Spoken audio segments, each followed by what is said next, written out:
السلام عليكم ورحمة الله وبركاته.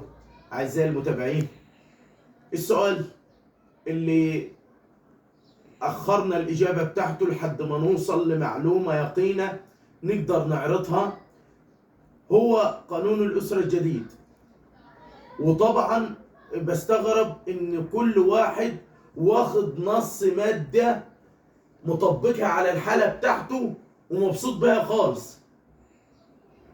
يعني كل من الزوج أو الزوجة شايف إن نص المادة دي أو الجزئية دي في القانون بتخدم مصلحته الشخصية، فمبسوط بالقانون.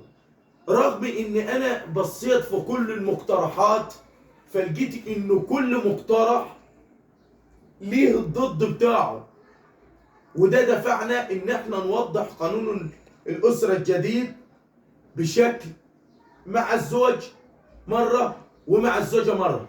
يعني دايما هنتكلم معاه وكأنه إن هو مسلسل كده، حلقة للزوج وحلقة للزوجة، وهنقول لك ايه اللي في مصلحة الزوج في القانون الجديد وايه من مصلحة الزوجة، وهنشرح لك. واول صدمة للزوجة ان ما عادش فيه ذهب في الجايبة. يعني تفهم ابوك لما يجي حد يتقدم لك ما يقولوش ان انا هكتب 100 جرام ذهب و200 جرام ذهب في الجايمة، لانه مش هيبقى ليه اي لازمة. القانون الجديد استقر على ان الذهب ده على سبيل الهدية، انا بهدي بيه مثلا خطيبتي فده على سبيل الهدية، وموافق القانون ان اللي اشتراه الزوج من ماله الخاص، فما اشتريش انا ذهب واكتبه في الجايمة وتيجي انت تاخديه مني تاني.